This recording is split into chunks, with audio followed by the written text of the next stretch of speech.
Thank God! Madam, you're here! I've been looking around. Where have you been? You left me alone!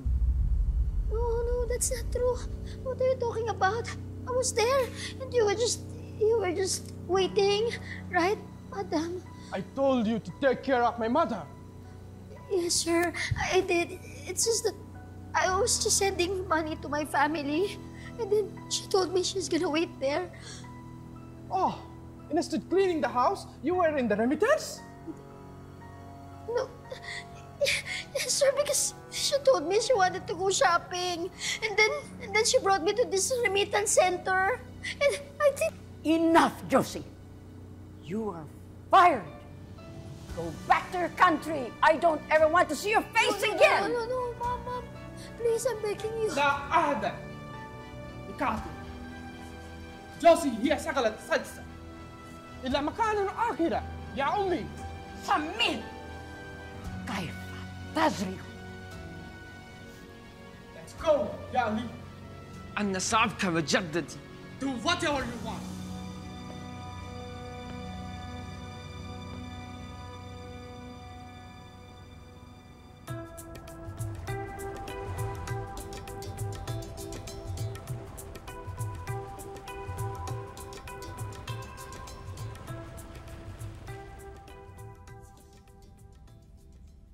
هل هذا أب؟ نعم. Madam, your coffee. Thank you.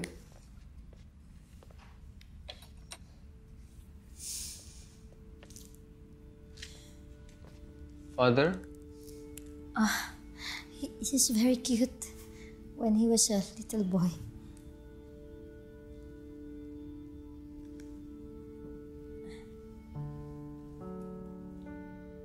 Samit didn't want to be separated from me when he was a little boy.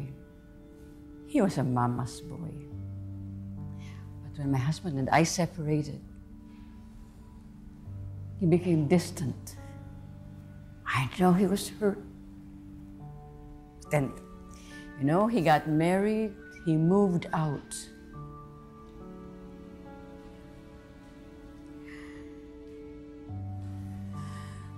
I lost my son.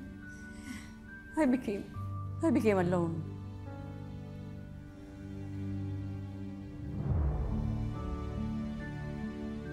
Ma. أنت لم تكسرني. أنا عاطف. أنت بقوسي شيئا مضمون. Samit. Ma. Samit.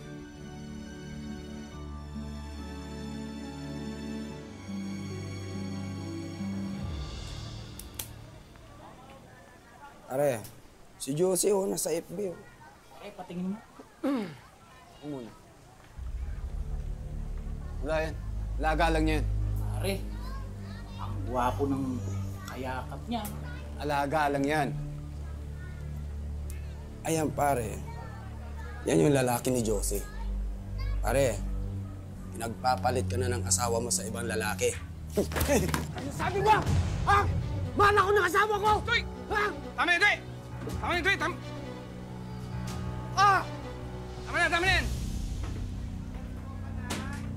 Nasaan yung bayad mo sa inutang mo? Wala pa eh. Stop ako ng scorer ko. Pasensya ka na, Tope, pero tsaka ka na lang maglaro. Ha? Kapag nakabayad ka na ng utang mo, kahit interest lang. O kaya naman akin na yung bahay mo. Hindi na. Alis na lang ako.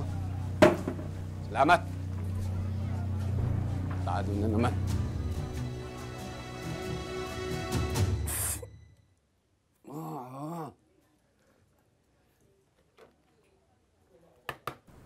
Madam. Yes. Excuse me, madam. Tupi, ano ba? Nagtatrabaho ko. Ba't ka ba tumatawag? Baka mapagalitan ako ng amo ko. Oy. Josie, Sino yung lalaking nilalandi mo dyan sa Qatar, ha? Ano na naman sinasabi mo? Hindi mo alam? Pinakita sa akin ni Mang Elias ang kanyang cellphone. Kalat na kalat sa internet. Pinagtatawanan na ako rito sa barangay. Hinihiya mo ko. Napakadumi mong babae. Ano? Ha? Iiputan mo ako sa ulo? Tupe, tumahimik ka nga ah.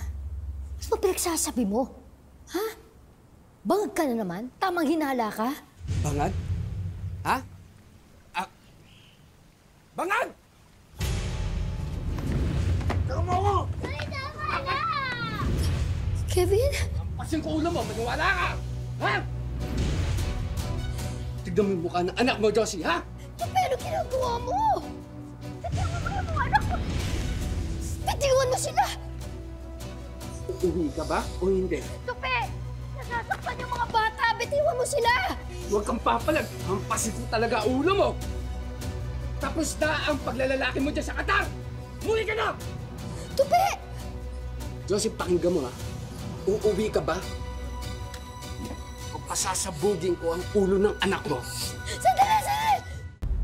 Uuwi ka na! Bitiwan mo! Uuwi ako! No! My kids! Tupe! Tupe! Matapos i-hostage ni Tupe ang sariling anak at magbantang papatayin ito, walang nagawa si Josie kundi umuwi na lang ng Pilipinas. Mabuti na lang at pinayagan siya ng kanyang amo at naintindihan ang kanyang sitwasyon. Pero hanggang kailan kaya kakayaning pasanin ni Josie ang pabigat niyang asawa?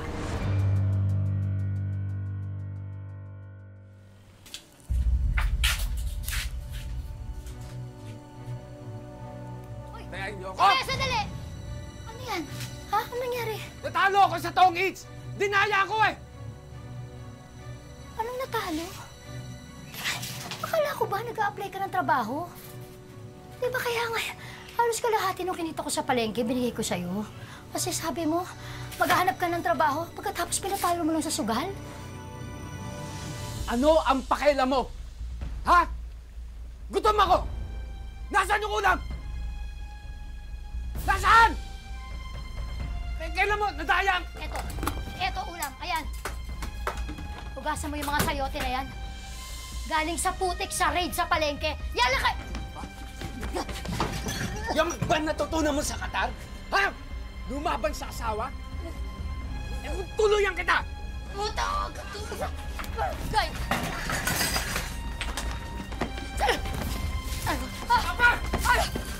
Sige! Nagsakripisyo ko para sa atin. Pagod na ako. Pagkatapos ano? Ha? Winaldas mo lang lahat ng pera. Winaldas mo lahat ng pera na pinaghirapan ko. Pati anak ko. Pati anak ko pinatigil mo pa sa pag-aaral. Kapal na mukha mo. Kapal na mukha mo. Napakasama mo. Bitawan niya! Masasabugin ko talaga yung ulo mo. Kung paano gusto mo gawin yun sa anak natin. Sige!